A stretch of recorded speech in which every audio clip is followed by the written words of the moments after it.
Will companies need people? The solutions we're building at Taste are pretty impressive. The ability to infer a user's goal and hardwire the AI and plugins to complete it is awesome. But we're a small team of engineers and we've had no investment.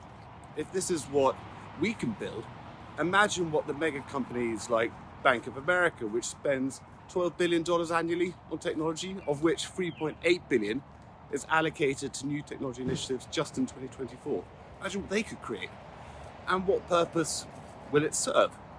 At Taste, we're putting AI into the task to free people up. Are the big companies looking at AI to free people up as well, or to free their companies from people? And there is precedent here. The number of employees needed at S&P 500 companies to generate $1 million has fallen by around 70%. Actually, that's minus 15% when you adjust for CPI. But since the 1980s, and while this downtrend has rebounded in recent years, I believe it's just a matter of time before it plunges. And I went to an event last night, a tech leaders event, and it was a good panel, but much of what they discussed as leaders was people management, getting the best out of teams, how to be a compassionate leader, things like curiosity, empathy, understanding, patience, were all keywords for the discussion. And I asked the panel, what are the role of leaders in a company without people? And it didn't go down well. Scoffing and sighs aside, the general feeling was companies would always need their people, and those people would always need their managers and leaders and so on.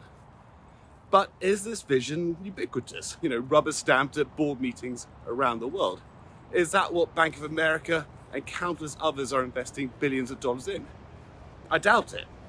Surely it's to fulfill their obligations to shareholders, to maximize profits, reduce liabilities, improve margins, etc., etc. So back to the event, the feedback last night was that AI is never going to replace people.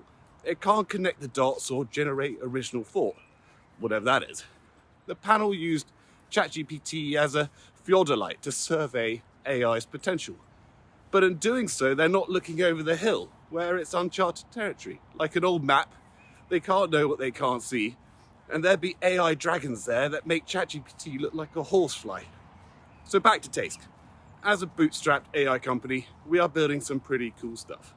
They can complete tasks from responding to emails to generating tax returns, 24/7, without you even having to be at your computer. But truthfully, it's comparatively basic. We don't have access to supercomputers, vast waves of data, or engineers capable of mapping out neural nets, not for tasks, but for entire job descriptions.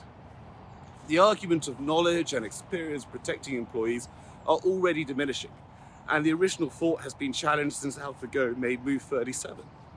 The simple truth is, we just don't know what AI will become, how the models will be developed, and the functions that they can call and what they'll be able to deliver.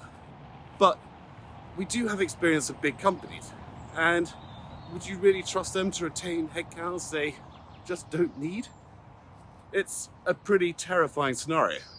At its most extreme, it could break the hold of the nation state, because there'd be less employees paying less tax, which then results in less national or federal services. Or, on the plus side, it could ignite an entrepreneur revolution. We saw a spark of this during lockdown, with furloughed people commoditizing their hobbies and experiences. For those people, Taste will be there. AI for any task they have, and actually AI for the people. So just a thought, but I'm interested to hear what you think. Share your comments, or a like, or a DM, or something like that.